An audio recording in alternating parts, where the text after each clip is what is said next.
প্রিয় ভাই, আজ থেকে ১৫০০ বছর আগে বাংলাদেশ থেকে প্রায় ৪,৫০০ কিলোমিটার পশ্চিমে আদম আলাইহিস সালামের জন্মের ৯,৩১৩ বছর পরে নূহ আলাইহিস সালামের প্লাবনের ৬,১৩৫ বছর পরে ইব্রাহিম আলাইহিস সালামের ৩,৫০০ বছর পর মুসা আলাইহিস সালামের ২,৩০০ বছর পর ঈসা আলাইহিস সালামের জন্মের ৫৭০ মতান্তরে ৫৭১ বছর পর আসহাবে কাহাফের ৭০ বছর পর এই পৃথিবীর বুকে সব মানুষের সেরা মানুষ, সকল ইনসানের সেরা ইনসান, সৈয়দুল মুরসালিন শাফিউল মুজনবিন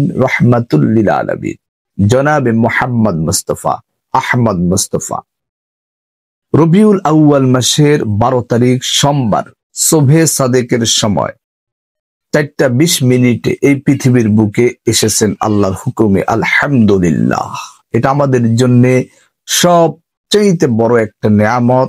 আমরা মানব কুলের সেরা একজন মানব পেয়েছি, চরিত্রের দিক থেকে সবচেয়ে শ্রেষ্ঠ একজন চারিত্রিক ব্যক্তি পেয়েছি, সঠিক পথের দিশারি ইহদিনাস সিরাতাল মুস্তাকিমের পথ দেখানো একজন ব্যক্তিকে আমরা পেয়েছি। মানবতার হেদায়েতের জন্য আল্লাহ তাআলা আমাদেরকে একজন শ্রেষ্ঠ মানব দিয়েছেন, শ্রেষ্ঠ নবী আল্লাহ তাআলা আমাদেরকে দান করেছেন মানুষের কল্যাণের জন্য। যেহেতু মানুষগুলো যখন আইয়ামে জাহিলিয়ার মধ্যে নির্মিত ছিল, অন্ধকারের যুগের মধ্যে মানুষ হাবুডুবু খাচ্ছে, এমন এক সময় আল্লাহ তাআলা আমাদেরকে একজন রাহবার দিয়ে সঠিক পথ প্রদর্শনের দিক নির্দেশনা দিয়েছেন। সেই একজন নবী এই রবিউল আউয়াল মাসের সোমবারিক সুবহে সাদেকের সময়, দিবাগত রাতে সুবহে সাদেকের সময় ৪:২০ এই পৃথিবীর বুকে এসেছেন। আমরা সকলেই বলি আলহামদুলিল্লাহ। আল্লাহ তাআলা সকল নবীর শ্রেষ্ঠ নবী হিসাবে তাকে পৃথিবীতে পাঠিয়েছেন, সকল মানুষের শ্রেষ্ঠ মানুষ হিসাবে পৃথিবীতে পাঠিয়েছেন। সকল নবীর আগে জান্নাতে যিনি যাবেন তিনি হলেন বিশ্বনবী মুহাম্মদুর রাসূলুল্লাহ সাল্লাল্লাহু আলাইহি ওয়াসাল্লাম, যার হাতে জান্নাতের চাবি রয়েছে, যার হাতে হাউজে কাউসারের পেয়ালাটা রয়েছে, যার হাতে শাফায়েতের মূল ভান্ডটা যার কাছে আল্লাহ তাআলা দিয়েছেন, তিনি হলেন আমাদের নবী। এইরকম একজন নবী আমরা পেয়েছি, এই জন্য আমরা সকলে বলি আলহামদুলিল্লাহ। তিনি আমাদেরকে যে পথ দেখিয়েছেন, আমরা যেন ওই পথে প্রতীক হয়ে ওই পথ অনুসরণ করে জান্নাতে যেতে পারি, ওই পথ অনুসরণ করতে পারি, তাকে আমাদের মডেল হিসাবে যেন গ্রহণ করতে পারি, অ্যাকসেপ্ট করতে পারি আল্লাহর রহমতে। আল্লাহ তাআলা বলেন, কুল, হে নবী আপনি বলে দেন, ইন কুনতুম তুহিব্বুনাল্লাহ, তোমরা যদি আল্লাহকে ভালোবাসতে চাও, আল্লাহকে পেতে চাও, ফাত্তাবিউনি, তাহলে আমার নবীর অনুসরণ করো, ইউহিব্বুকুমুল্লাহ, তাহলে আমাকে ভালোবাসা হয়ে যাবে। সুবহানাল্লাহ। ওয়া ইয়াগফির লাকুম যুনুবাকুম, আল্লাহু গফুরুর রহিম।